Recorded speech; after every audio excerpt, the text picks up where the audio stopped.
Testing, testing. Do we have? Yes, we do. We have audio. Awesome. Alrighty. So, if PowerPoint is to be believed, this is where we left off. What is a variable? It's a storage location in memory. We like to be a little bit more precise about what it is. It is, it's got a name, it's got a type, it's got a value, and lastly, it's got a memory address. Most languages don't let you figure out what the memory address is. This one actually does. If we feel like finding the memory address of a variable, we can do so in this language. We can crash the program by doing the wrong thing with the memory address. So, you know, great. We get extra power and extra responsibility. So a variable is a storage location in memory. It has a name. It must be defined before we use it. Unlike Python, where we could just say item equals 4, here we have to declare it. Int item is equal to 4. That's called a declaration right there. If you split it up into two things like this, int item, that's the declaration. I just got out of Python, and I apologize if I start typing hash symbols rather than double slashes. And this is the assignment, but you can combine those into one statement. Int item equals 4, like that. And that's called an initialization. Initialization. Well, if we were British, we'd put an S there, but we're not. Okay, so there we go. I can't type now. There we go. So,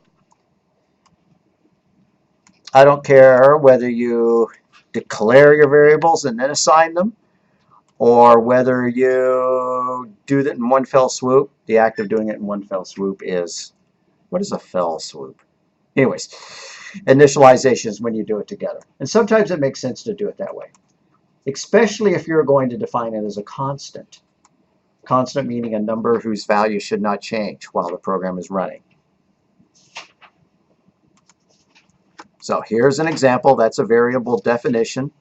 They're using the term definition rather than declaration. I should change mine to match. Textbooks always have to use slightly different language just to keep us on our toes. Declaration, definition, same thing. So that's the definition, and this is the assignment underneath it.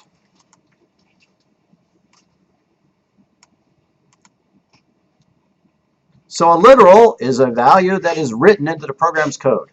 It's literally written into the code. The user doesn't get to type it in, the programmer does. Hello there, that's a string literal. 12, that's an integer literal. You can have a floating point literal too, 12.3.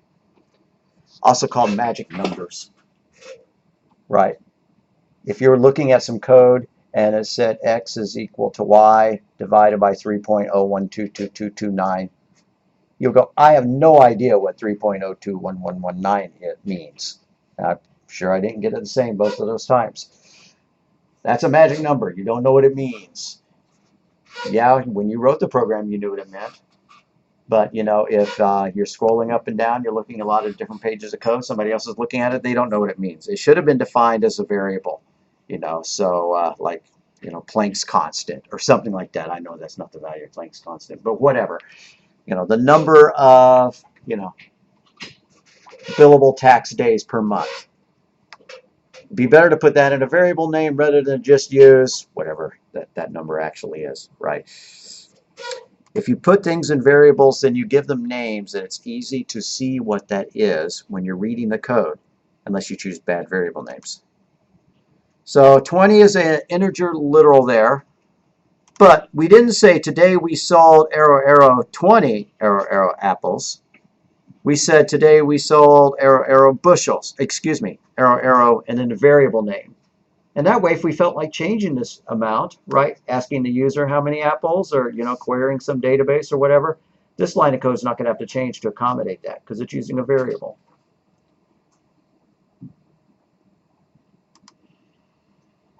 String literals, marked by quotes.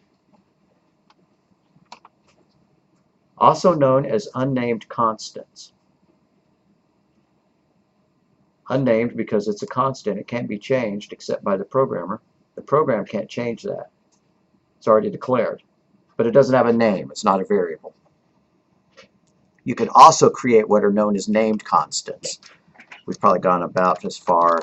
I need to start making notes in a notepad. So a variable has 4 components. What are some of them? Just wrote them down over there. You can read them to me. Name. They got a name, a type, a value, and a memory address. So then a literal is a value typed into the source code. Examples 1.23, you know, hello world, that kind of stuff.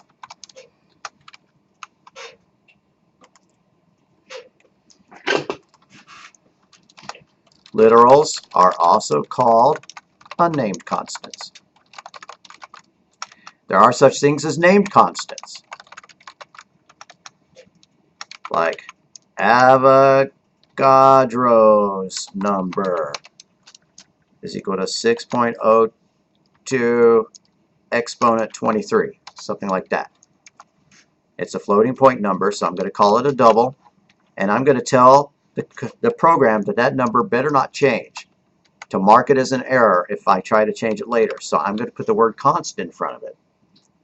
When you're creating a constant, this isn't a must. It'll work fine without it, but the tradition is to name it uppercase letters. Avogadro's number, like that. That way, when you're looking at the code and you see a variable name in all caps, it implies something different. If it's in lowercase, it's something that can change. If it's uppercase, it's something that's not supposed to change while the program is running. So this is a named constant. It's a variable. Named constants are variables whose value does not or cannot change while the program is running. Did I see a hand raising? Uh-huh. So, like, why would the program change that number if you already defined it? Like, why would you make it a constant? Good question. Why in the world do I bother marking it as constant? Why? What could change it? And Python didn't have constants. So if you took Python, yeah, you may be wondering why in the world do you have these. But for example, if we have something like this, int number of categories, or max items, and we set that equal to 10. And then later on in the code, 10 pages down, we think that, oh, if we need more items, all we need to do is this, max items equals 20. What if that breaks the code? What if it really was dependent upon max items being 10, right? That's how it would get changed, is if the programmer went in and changed it. But if we add the word const there, then the programmer can't reassign it and give it a different value. Does that make sense? It's to slap our wrists. It doesn't stop the program from doing anything. It stops us from doing something that would make it not work. Does that make sense? Okay, yeah, so the reason you mark something as constant is so that you yourself cannot change the value of it later. So this line would be a syntax error at that point. Of course, the fact that I'm leaving off semicolons everywhere would also be syntax errors. Kind of like a reminder, right? Maybe? Pardon me? Would it be kind of like a reminder? Yeah, it's a reminder. In the Fundamentals of Programming textbook, it said type this all in uppercase, and that's how you should do it. In Python, though, there is no constant keyword. So even if you type it in all caps, there's nothing to stop you or some mischievous other programmer from going in and changing it later. But gentlemen's and gentlewoman's agreement, if it's all in caps, it's not something I'm going to change. That's one way of reminding ourselves. This is a far more strict reminder because it just won't let us do it. That makes sense? A very firm reminder. It's dad talking to you rather than mom. I'm making jokes. Sorry. Here we go. So identifiers. Variables have variable names are identifiers, but also functions are. And they follow rules. And I think I've mentioned the rules, have I? How can you name a variable that's got letters, digits, and underscores? Have I said that before? And Can it start with a letter? Is that a legal variable name, like A12? That sound like a good variable name or bad? Thumbs up, that's good. How about 12A? Is that a good variable name? Bad. You cannot start a variable name with a letter. Excuse me. You cannot start a variable name with a number. Yeah. Variable names can be letters, digits, and underscores, but cannot start with a digit. At least not in the programming languages that I teach. C, JavaScript, C++, Python.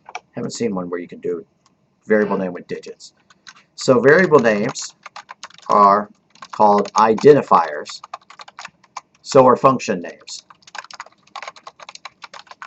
Follow the same rules. You could make a function called mult2, right? We're going to multiply by 2. But you could not call a function to_mult. That sounds like a word. Anyways, okay, so this is a good variable name. Things like, you know, quantity items. That's fine. Quantity items with a capital I. That's fine. People usually pick one or the other. They use underscores to separate the words in a variable name, or they put a capital letter in the middle of the name. Quantity items. Bad variable name. You know, tax rate 2019. That's good. Tax underscore rate underscore 2019. That's good. 2019 tax rate. That's another error because it started with a number. So no spaces, letters, digits, and underscores are all good. And if you want to, you can be weird. That's a valid variable name. Don't do that, but it's a valid variable name. It usually means something very specific to skilled programmers if you start a variable name with an underscore. And I don't even see a reason for us to talk about that right now, so I'm going to leave that alone.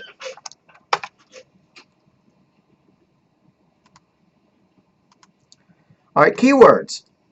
Keywords are the words that make up the language. And when we learned Python, it had like 20 keywords. C++ is a weird beast, and it's got like 50 or 60 or 70, however many that is. Are we going to learn what all of these mean? No. We're going to learn what a goodly portion of them mean.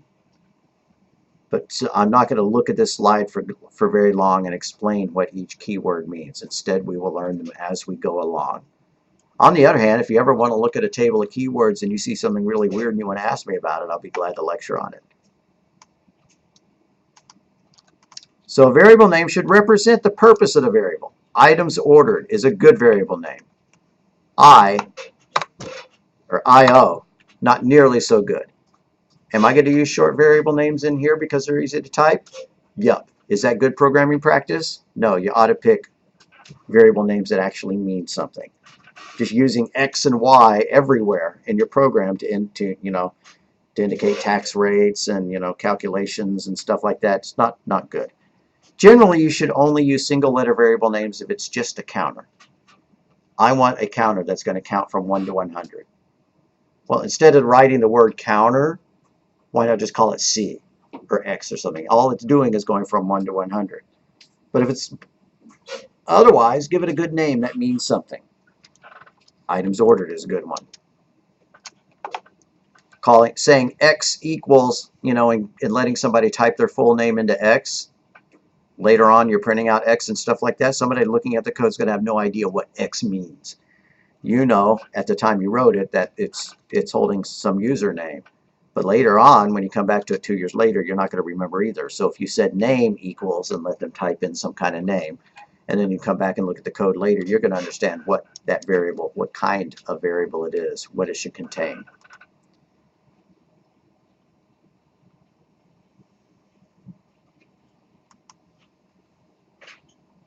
Now, I just went through this, but that is invalid, and that's the reason why. Total sales $? No, That's not valid because it cannot contain a dollar sign. Now, if we cranked up Visual Studio and we typed in a variable name with a dollar sign, it would actually work. But that's because Visual Studio and Microsoft C is not an entirely standards compliant language. They kind of feel like doing what they want to do sometimes. So I hate that line in the lecture. I ought to delete that line, but then it'd still be in your books that dollar signs are illegal. They're not recommended because they won't work in every version of C. Not sure if the Mac Xcode compiler accepts dollar signs or not. So there's no real reason to use it. Kind of looks neat though. Some languages a while back used a dollar sign as part of the variable name, but it meant something very specific. It stood for string. No reason to use it. So the integer data type. There's more than one integer data type. Integers meaning whole numbers. Well, what kind of, what could vary about that? What could be different about that? Python just had one integer data type. Well, C and C++ have a whole bunch of integer data types. We've talked about how the number of bits dictates the size of the number that can be stored in it. Yes or no? An 8-bit number can hold a certain amount of information. A 16-bit, I don't think we have. Yes, you did. We have? Okay. So, like a 8-bit number, I'm just going to type in some of this again. 8-bit number can hold one of 256 different values. How do I know that? 2 to the power of 8 is 256. A 16-bit number can hold, and you have to memorize these numbers, 65536 different values. A 32-bit number can hold up to about 4 billion different numbers. And then a 64-bit number can hold something like, I don't even know, 1 exponent to the 19, something like that, some huge number. Not billions, but anyways, different values. So if I had a number that was always going to be 250, less than 256, I could deliberately choose a data type that was only 8 bits wide. Now there's no need for that. It's not like it would be wasting memory to use something. This is the standard data type here for C++ nowadays. So this is an int. An int and int. An int has 32 bits in it. A byte is 8 bits long. So it takes 4 bytes to create an int in this language. Not that we care. This happens all back in the background, but every time you type int x, the computer is reserving 4 bytes in it. So an int is a 4-byte data type. Let me scroll this up so that it's up at the top of the screen. It is also what's known as a signed data type, meaning it can go negative or positive. And the way it does that is by setting one specific bit in it. And if that bit is set to 1, it means a negative number. And if that bit is set to 0, it means it's a positive number. So that means that 1 bit out of the 32 is dedicated to that. So we really only have fewer values, and it goes from positive 2 billion to negative 2 billion because it's got a sign in it, right?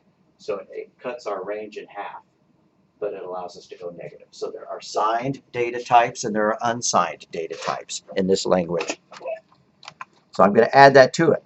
An int is a signed 4-byte data type, meaning it can have positive and negative values. How about our good friend the long long? That's a 64-bit type. 64-bit signed integer. They can also go positive and negative. What if you want a number that cannot go negative?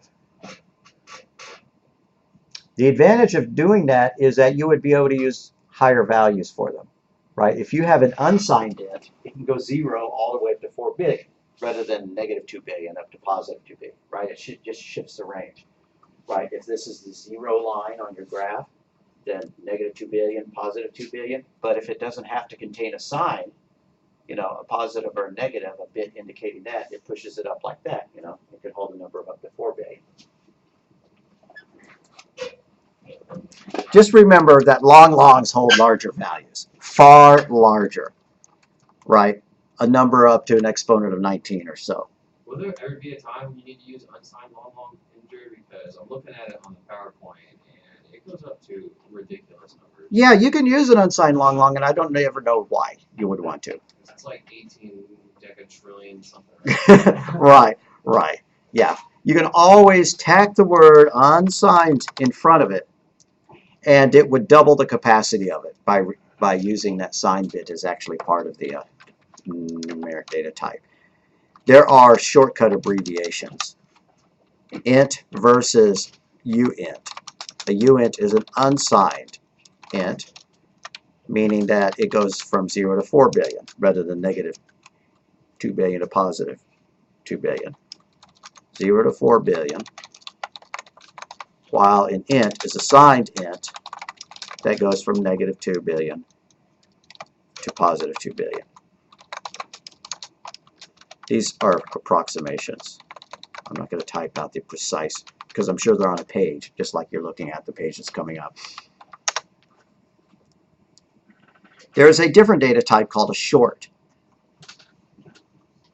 According to the C specification, a short could be any number of bits up to but not exceeding the number of bits of an int. That's pretty vague.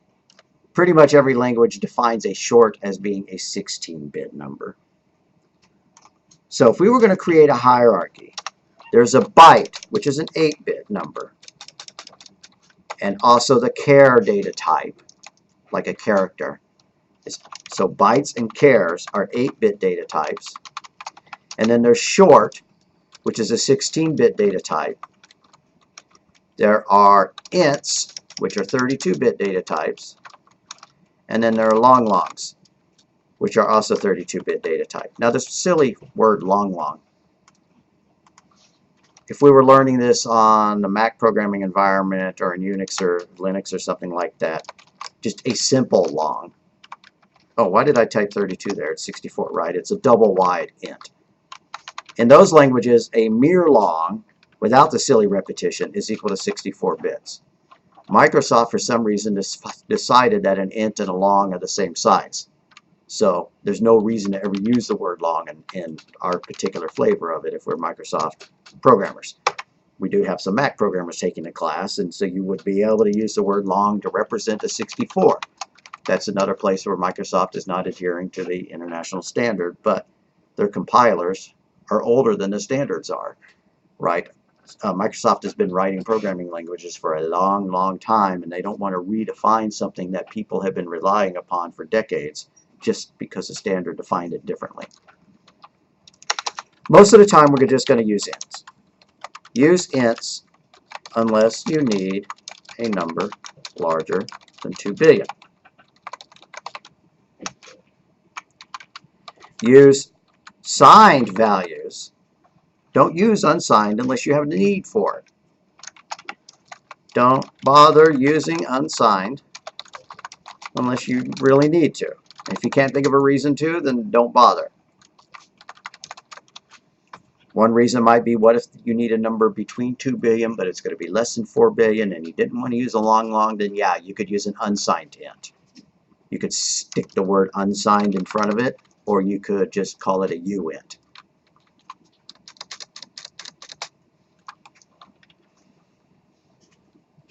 Just like there's a short, there's also a u short, or you could type in unsigned short. Way more data types than we had in Python. That's because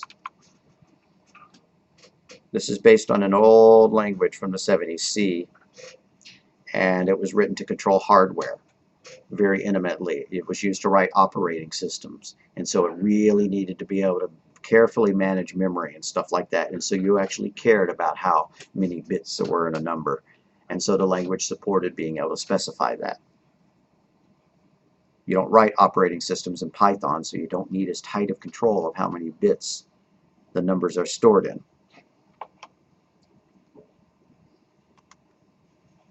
So if we look at integer data types, it's going to start saying about the same thing we were looking at.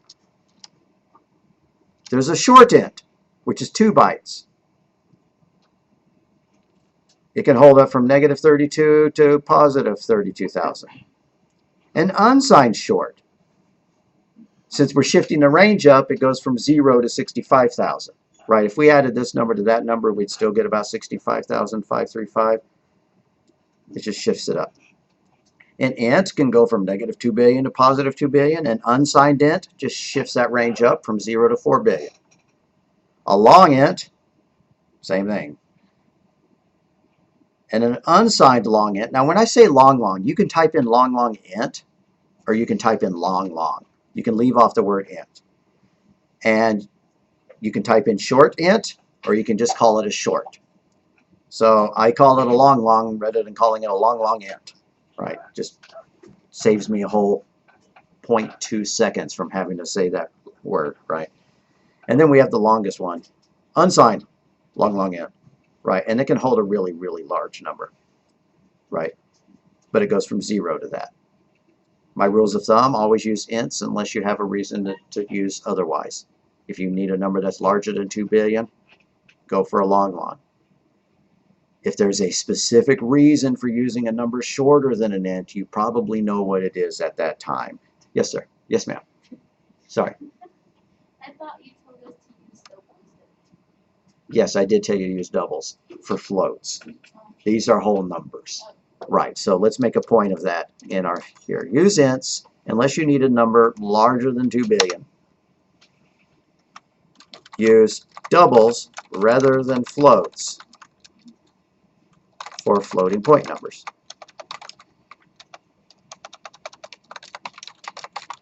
So when I say use ints unless you need a number, I'm going to change that to whole number. Maybe I'll be specific here. Use ints for whole numbers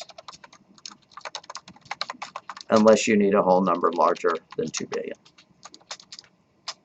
And then use doubles rather than floats for floating point numbers. Good memory. Don't bother using unsigned unless you really need to, and I'm going to leave that so vague because I can't think of a reason. That may not be strictly true. I've rarely had need for doing so in my professional programming career. So, we've seen this before. If you want to define multiple variables on the same line, you can do that. Or you can define them on separate. But if the type is going to change, then that one has to be on its own line, right? We can't do int length, comma, width, comma, area, and magically have the area be a different type. So since these are two different types, they have to be on 2 different lines. Or we can define them on 3 lines. Feel free to do it that way. The only reason I would choose to do it that way is if I want to comment on each line, right? If I want to put a comment here describing what length is and what width is, I could do that, right? This is the length, and I might say in meters, right? And the width in meters. Now, it just so happens that since these two things are referring to the same thing, I could put in meters here. But what if there was another piece of data, right? Like mass, right? Mass is not in meters. I would probably stick that on its own line so that I could put a comment and say what units the mass is in. Pounds, kilograms, whatever, grams, you know. Now, if we were going to do that, there wouldn't be anything wrong with saying that this is the length in meters and that this is the width in meters. It's more precise, but it's also more typing. Make sense? Feel free to define multiple variable names on one line, but if you're going to be putting comments on each one, you're not going to want to do that.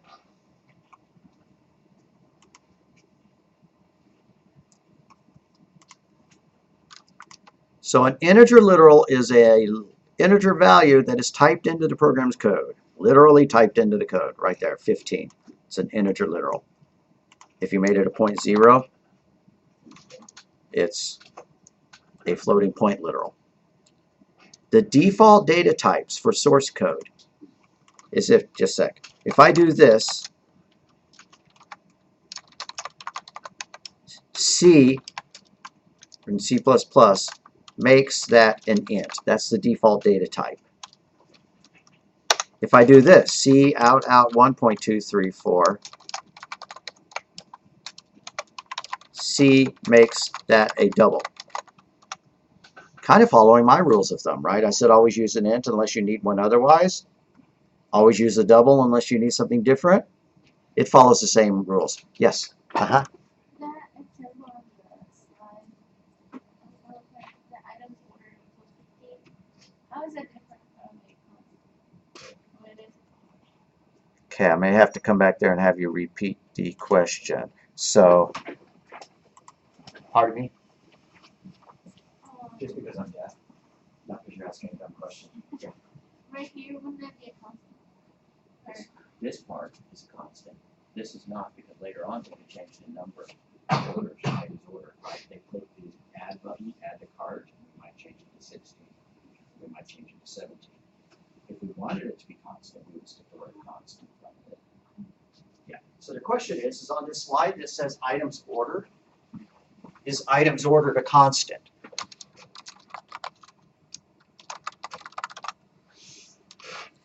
This part is constant because nothing can change it, right? Unless the programmer opens the source code. If you hand somebody an executable, they'd have to hack into the bytes or something in order to change it. The user's not going to be able to change it. This is not a constant.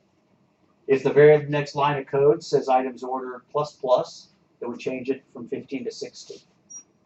If we wanted to make it a constant, we'd put the word constant in front of it. And we'd also give it a type, by the way, right? Const int items ordered. This is just not showing the definition of it. Make sense? Okay.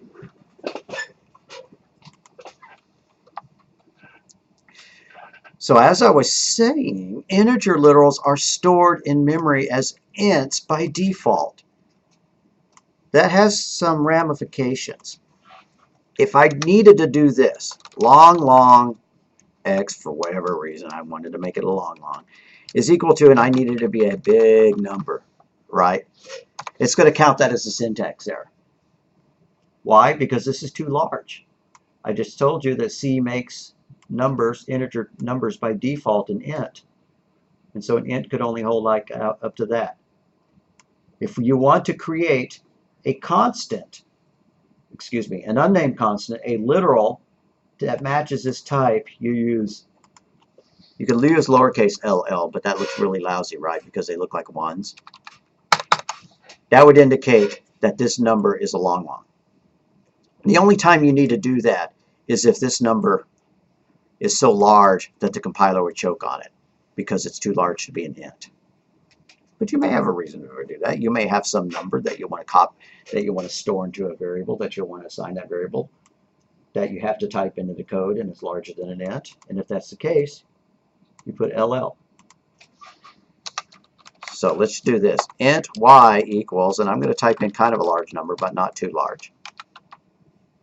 And then I'm going to add a parenthetical comment. Add the LL suffix to make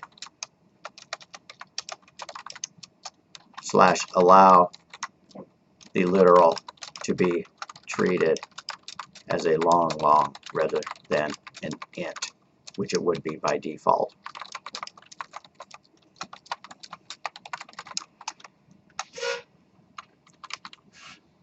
Just like all numbers are ints until proven otherwise, all floating point numbers like 1.234 are doubles unless proven otherwise. So if we do this, double pi equals 3.14159. I'm going to pretend I know what pi is out to a whole bunch of numbers. I don't, but right. They're like that.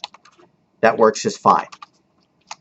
But if I need it to be a float, if you violate my recommendations and you make a number like that, then suffix it with an F to indicate that it's a float rather than a double. Use the F suffix to make / allow the literal treated as a float rather than a double. So, since you're like saying float at the beginning of it, why do you have to? Because I know that you said that, like the. Right. It's because if this is being treated as a double and it's being copied into this variable, we are taking a large data type, an 8-byte data type, and trying to squeeze it down into a 4-byte data type. And that may have bad ramifications. We may have some data loss there. So we're telling it. It's a very good question, and the answer is probably you could get away without doing that in some languages, in C and C++. There's another language, Java and C#, which is far pickier. Once you create something as a float, you cannot store a double in it at all.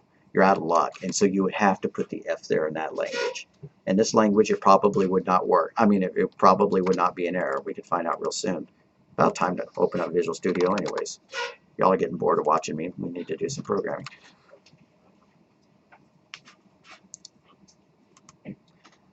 All right, hopefully by now you have some boilerplate. So is this lecture D? I believe it is, because we missed last Thursday. Lecture D, C++, empty project. This is lecture E. All right, I was wrong then. How'd that happen? Didn't we miss Thursday? No. We didn't miss Thursday. Oh, you're right, we didn't. What do you know? We didn't. Okay, sorry. All my other Thursday classes were canceled, but not this one. All right, so this is lecture E.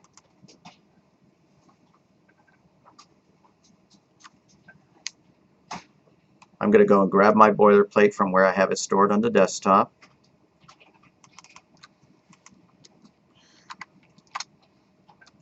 Going to paste it in. Well, I have to make a new file first. So I'm going to right-click on Source Files in the Solution Explorer. If you don't see the Solution Explorer, you pop it up from View, View, Solution Explorer. And this is assuming, of course, that you're using Visual Studio like we are.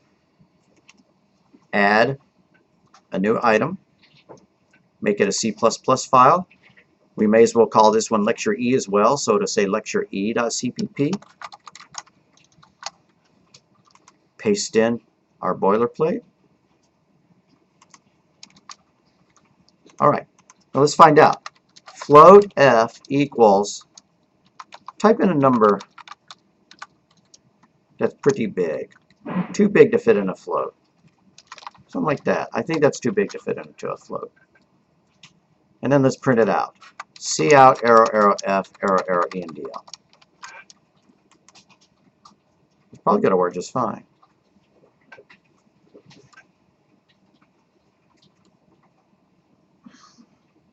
Yeah, it says infinity. To infinity and beyond. All right. What happens if we put an F here? I'm curious. It underlined it and showed that it was an error, right? It's telling us, hey, dummy professor, that number is too large to even be considered as a float. If we didn't have that F there, then this part is being treated as a double, and that is a legal double.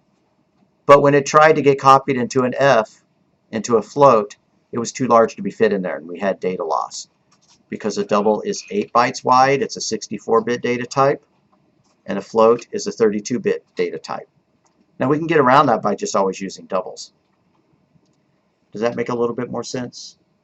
You stick F on it to guarantee that the number that you're copying on it will even fit into a float. And if it gets... Mine isn't being marked red. Pardon me? Mine isn't being marked red like that. Maybe you didn't type a number as large as that.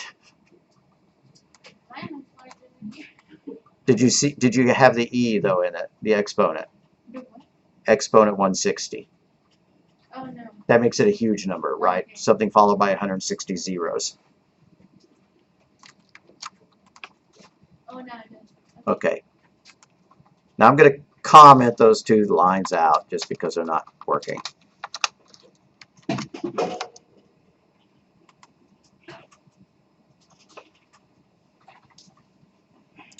If you want to, you can specify a number in base 16 rather than base 10 by putting 0x in front of it. Now, we don't even know what hexadecimal is unless you learned about it in fundamentals. But like if we have this, int address is equal to, and we want to be able to specify an address as hexadecimal numbers. ZX, now hexadecimal numbers are numbers that have not only numeric digits, but letters that represent all the digits from 10 to 15. So it might look like this, right? Like that. I'm going to make a shorter one. B98C. That's a hexadecimal number. Well, let's print it out. C out, arrow, arrow, address, arrow, arrow, ENDL.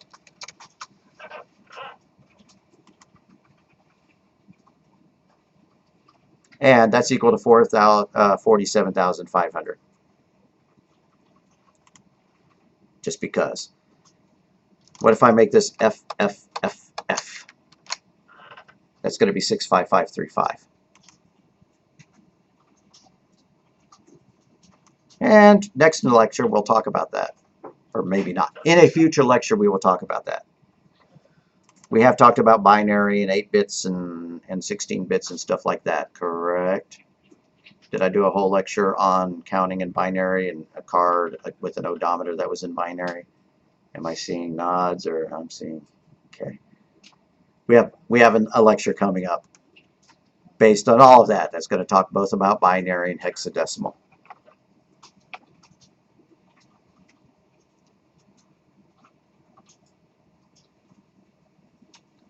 Otherwise, you're going, why would I bother? Why would I do that?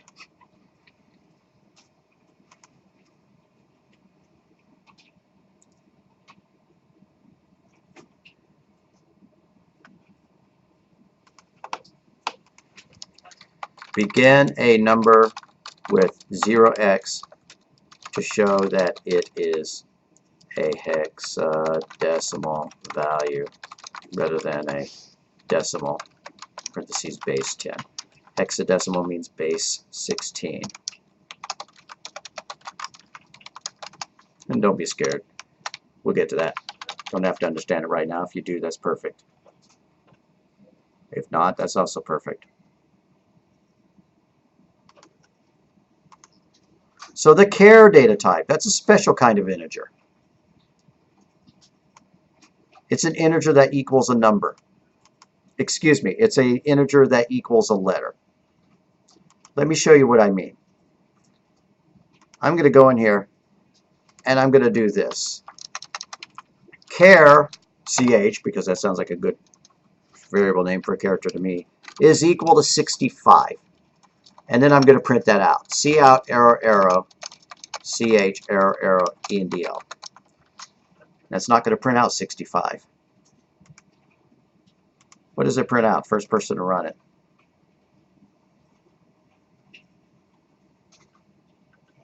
It prints out A. What if I change it to 66? It prints out a B. Well, where in the world are those numbers coming from? Those are what are known as ASCII values. If I type in ASCIItable.com, it's going to take me to a page of ASCII values. When you're typing in text on your keyboard or in a word processor or something, they have to ultimately be stored as numbers. And the ASCII table dictates that all A's have a decimal value of 65 and all B's have a decimal value of 66. So a char, or a char, I hate that word, so I usually say char, is a 1-byte data type that is treated special. It's treated as a letter or a character. Normally you don't assign it a numeric value. Usually you do this. CH is equal to single quote A. Right? There's no reason to be secretive and store numbers in it like that when we can just type that. That's far more understandable, right?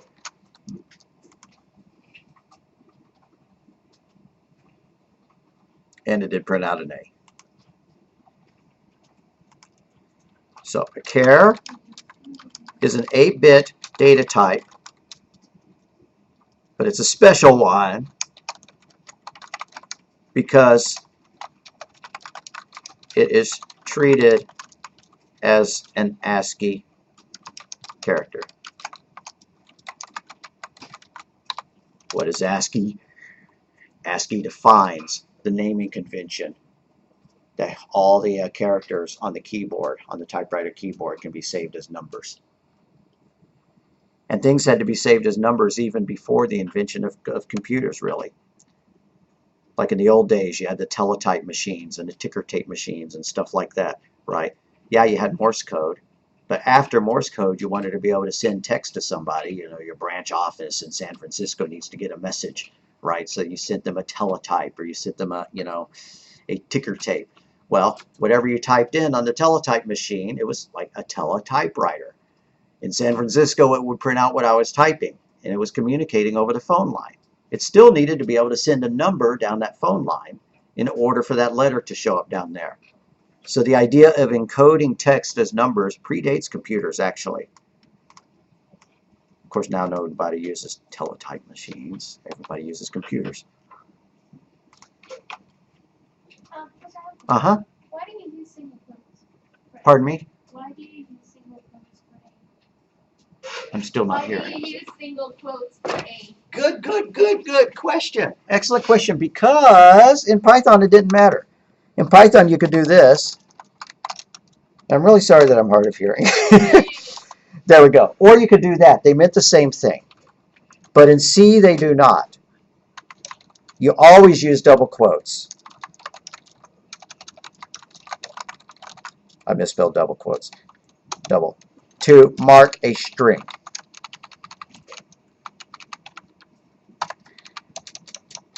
Always use single quotes to mark a character. That's just the way it is. That's how they defined it. That's how they are differentiated by the compiler. And they mean completely different things in memory. Because this is technically a character array. It's a series of characters if you put double quotes around it. Now, the series of characters may be no characters at all, but it could be one character or it could be 1,000 characters. You know, it could be the Bible. It could be, you know, a million characters long. But if you have single quotes there, it can be one and only one character. It's a single byte which can hold a single character. Whereas this is an array. We wouldn't know what an array is, not really, but it's a list of characters that can hold no characters at all or a whole bunch. So I don't have a good answer for why to use single quotes, except you gotta. Is that good enough? All right. So if we do this, string name equals Fred,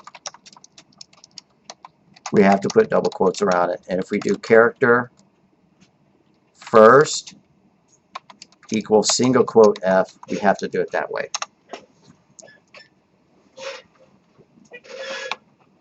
So if you were speaking of initials, like name initials, initial name. Yeah, we could store our initials, and you could call one first, and we can call one last, and yeah. But that would be a single quote. Yes. Conceivably, you could store them in strings as well, right? Because I could do this. I could do character first is equal to F, and character last equals, you know, if this was Fred Flintstone. Character last is equal to F. But I could also have stored those in strings. But by definition, we think of initials as being exactly one character long. So it would make more sense to make them a char rather than a string.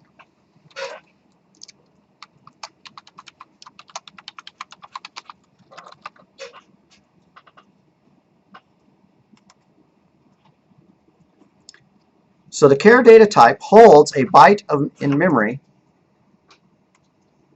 and according to ASCII table, a 67 should be treated when we print it out as a C. Or if we type in C on our typewriter keyboard, then it sends a 67 down the wire to our computer. Character literals must be enclosed in single quote marks. So a character string is a series of characters, and then it ends with a 0. So I already showed y'all that there's an ASCII chart that turns letters into numbers. So if I have this word, bad, I'm going to make it even easier on myself, ace, then what this really is stored in memory is the number 65. And then C is 2 more than A, right? A, B, C, it's 2 more than A, so it would be a 67. And then E is 2 more than that again, so it's 69. And then there's a 0 there to mark that it's the end of the string.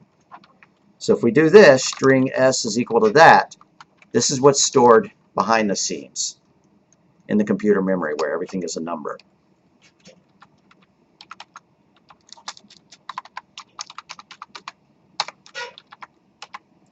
This is known as a character array, technically. It's an array of characters, which is an array of bytes, each byte representing a letter.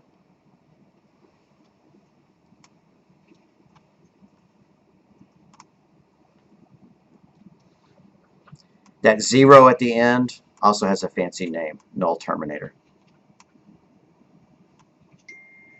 And please don't let the fact that I have to ask you to repeat dissuade you from asking questions, right? I'll always come and just stand right in front of you in order to get it. Okay, so the C++ string class. C++ originally did not have a string class, meaning that when you dealt with multiple series of strings, you couldn't do cool things with it. You couldn't add 2 strings together. And I'm going to give you an example. Don't even necessarily type this, but I could say S first, like that, is equal to Bob, and then char S last, and I may even be getting the syntax wrong, because nobody does it this way anymore, is equal to Jones. And then if we wanted to make 2 names, char S full name is equal to S first plus S last. Sure would be nice if we could do that. Now, although this probably would work, I guess I could type it in and see if it does. I'm going to go and copy it in here temporarily. I don't even want you to memorize that syntax. Yeah, it worked. Okay. But like I said, if I do this, char S full name, see, I'm defining an array. If you use square brackets after a variable name, it creates an array, which is a series, equals S first plus S first. This is going to be a syntax error. S first plus S last. Can't do that. It's even giving me an error even before I try to run it. It's just telling me flat out that I cannot take this character array and concatenate it to this character array and get a new one. I can do that if I have strings.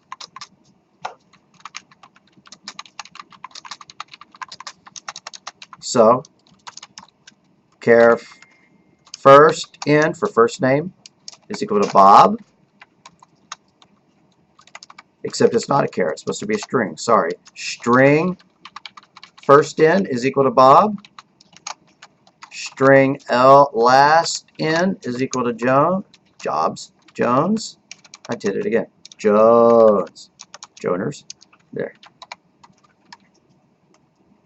And if we want to print out that name, or we want to make a full name, string S full is equal to, or how about full name, full F-U-L-L-N equals first in plus a space, right? So plus quote space end quote plus last in. And that works, right? To manipulate this data, we can just tack them on with a plus sign. We could not do that in the old C style language and before the invention of the string class. So the string class makes handling text a lot easier than the way that you had to do it back in the 70s in the C programming language. You don't even need to remember this. Just know that strings are for holding series of characters. Might be no characters, might be a million. It's okay to do that either way. And you can add text on to text with the plus sign, which is called concatenation. So if I do string, I don't know, Prez for president equals Donald, end quote, plus a space, or a quote space quote, quote space end quote, plus quote Trump, end quote, right? I concatenated these 3 strings together. It's giving me grief about that. Huh. Well, if that's not going to work, I'm going to delete the example. I've never seen that error. The space.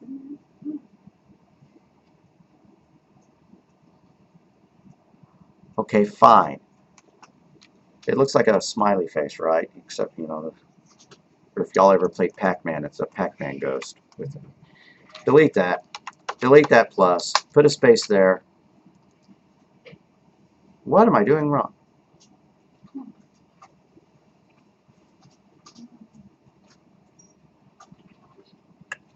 Don't know. Tell you what I'm going to do. Cut it off there. String pres equals Donald, and then pres plus equals,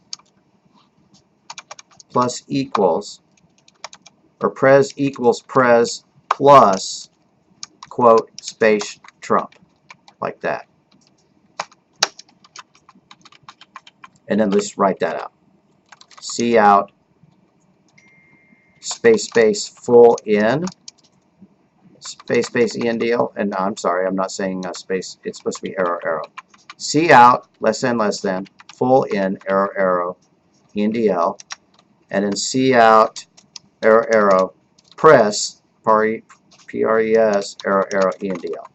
So it's going to print Bob Jones, and then it's going to print Donald Trump. Or if you feel like it, go fill in George Washington, whatever. Here we go. So this act of appending one string to the next is called concatenation. So plus means concatenation. Fancy Latin word or whatever for appending. Concatenation. Or concatenate, either way.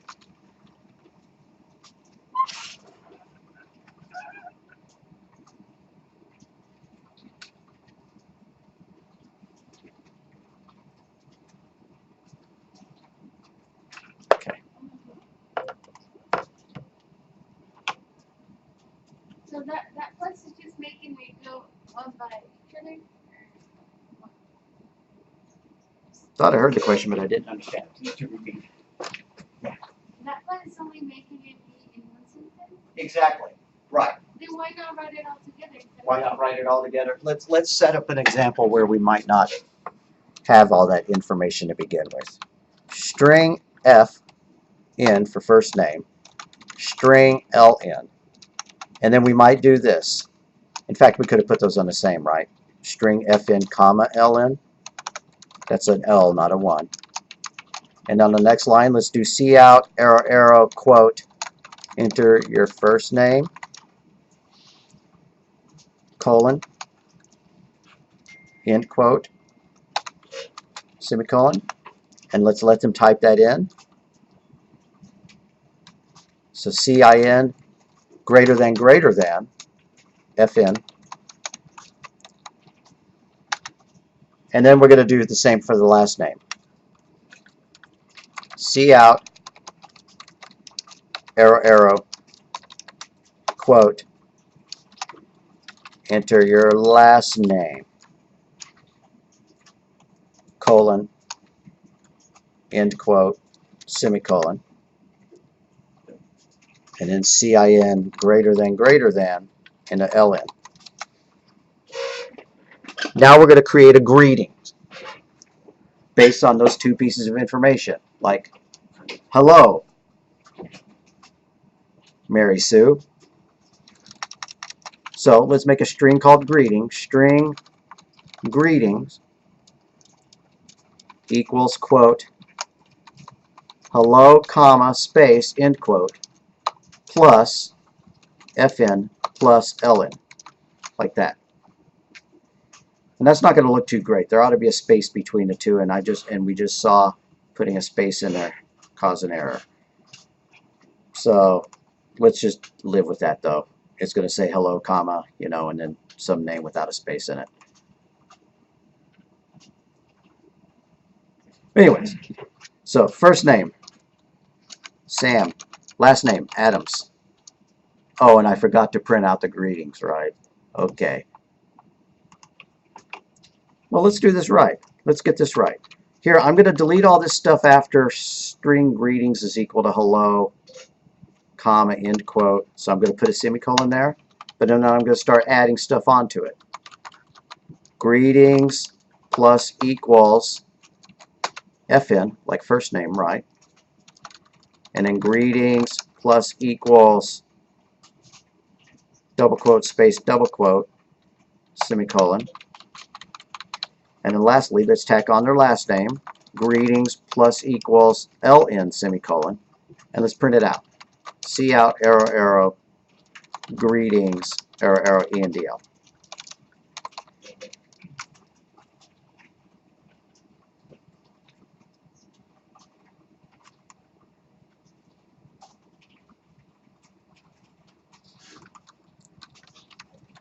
So, first name, Angelina. Last name, Jolie. And it prints out, hello, Angelina Jolie. So when we're reading data in, we may not already know in advance. Yes, it's dumb to do it like this, right? It was dumb to go to the trouble of doing that plus when we already knew the first name and the last name, right? Which is why you were asking why we did that. It's not dumb to do it this way, right? Because we may have read this first name in and this last name in off a web form, right? You're filling in your Amazon mailing address or something. It may ask for first name and last name separately. Probably doesn't, but you know, it could. And when we want to do stuff with it, we still want to be able to add these things together to build larger strings for display or whatever. That kind of makes sense? All right. So sometimes I give dumb examples, and it's always good to call me on them. And that was a dumb example. This is a more realistic example, but it took more typing to do. That's why sometimes I do the dumb examples. I need to think about what homework assignment I'm going to give you. None. That's lame. I'm not going to give you none. Alrighty, let me think about it though.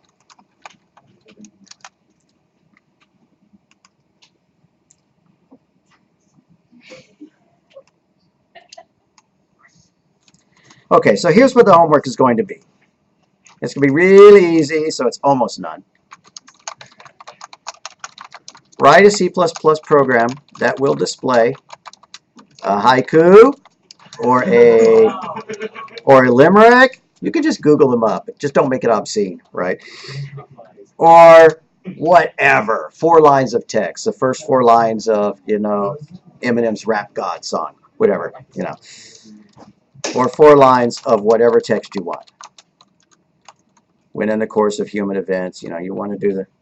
Sorry, I'm kind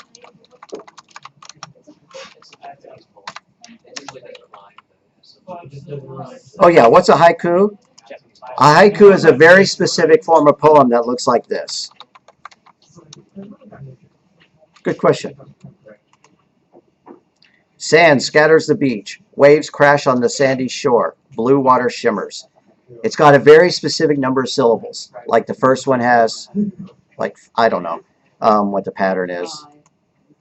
Yeah. 5, 7, and 4. Or 5, 7, 5. 5, 7, 5. Yeah, don't make them up. This isn't an English class, right? Limericks are more fun than haiku anyways.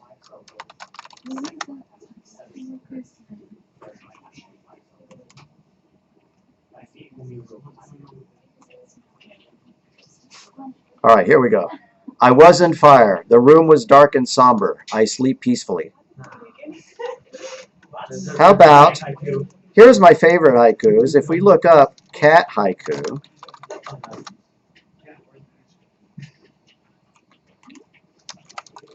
there's a specific one I'm looking for.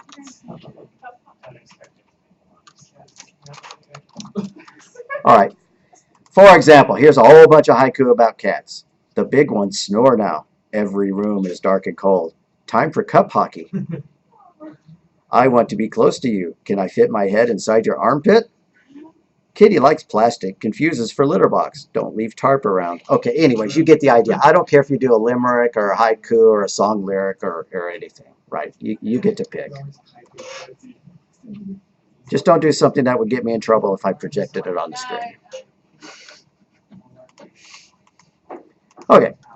Like I said, that's a real short programming assignment, right? Because it's just going to be like 3 or 4 cout statements.